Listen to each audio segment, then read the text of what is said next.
Você sabe o que significa a nova ordem mundial? Olá, pessoal. Eu sou o professor Cormano Trindade, professor de Geografia de TAPES, e eu estou passando por aqui para deixar mais uma aulinha de Geografia para vocês, para ajudar vocês a estudarem nesse período de quarentena. E hoje eu vou falar sobre a nova ordem mundial. Vamos à aula?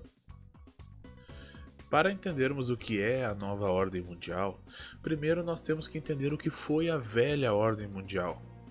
A velha ordem mundial foi o período da Guerra Fria, também conhecido como a bipolaridade mundial, o período onde o mundo estava dividido em dois polos, tendo de um lado o polo capitalista, encabeçado pelos Estados Unidos, e do outro lado o polo socialista, encabeçado pela União Soviética.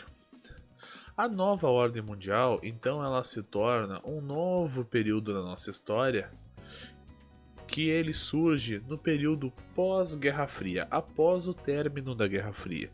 A Guerra Fria, então, ela terminou em 1991, com a desintegração da União Soviética, mas alguns livros vão trazer o final da Guerra Fria como 1989, que foi quando aconteceu a queda do Muro de Berlim. Mas, independente de o material que vocês estiverem lendo datar 1989 ou 1991, entenda que a nova ordem mundial é o período que se estendeu após o término da Guerra Fria. A Guerra Fria, mesmo ela tendo sido um conflito ideológico, político, militar, social, mas um conflito ideológico, ela foi um conflito. E o polo capitalista saiu vencedor desse conflito, liderado então pelos Estados Unidos.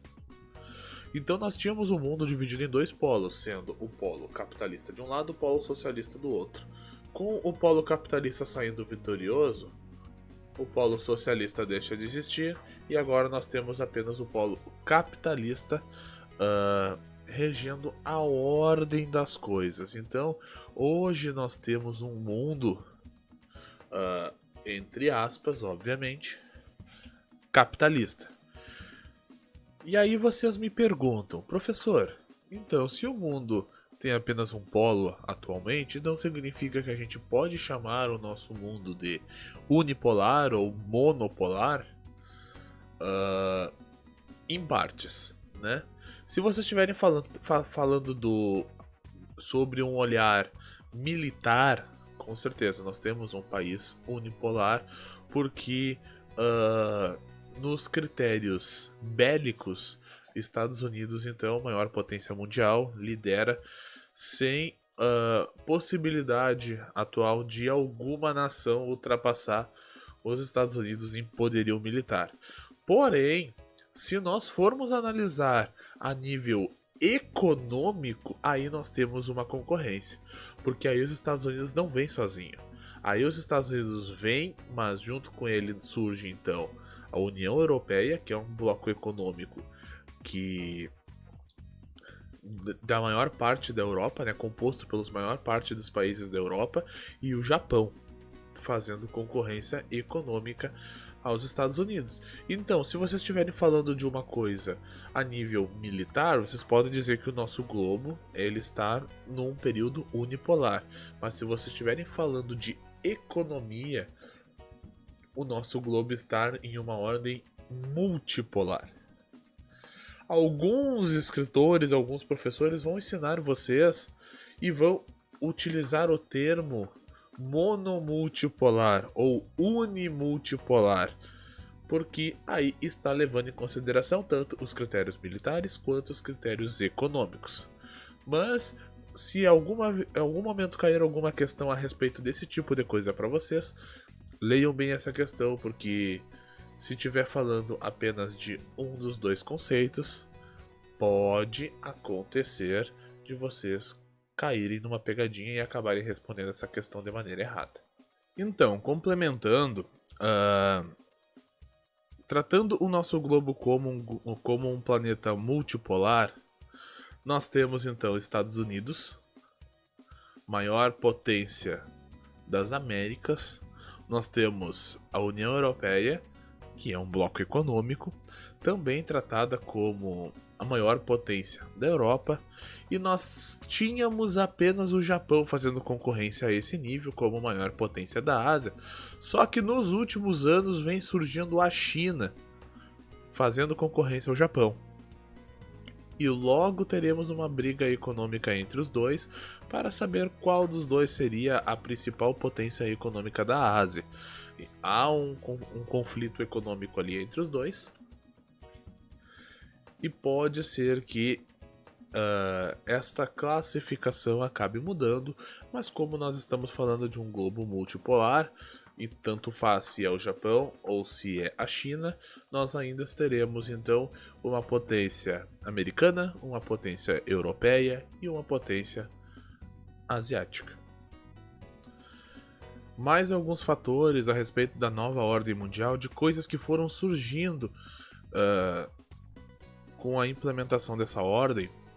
Nós temos também o surgimento de novas repúblicas, né?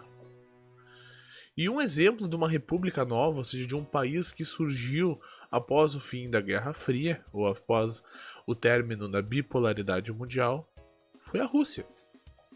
A Rússia, né, que abriga, né, boa parte do que um dia foi a União Soviética.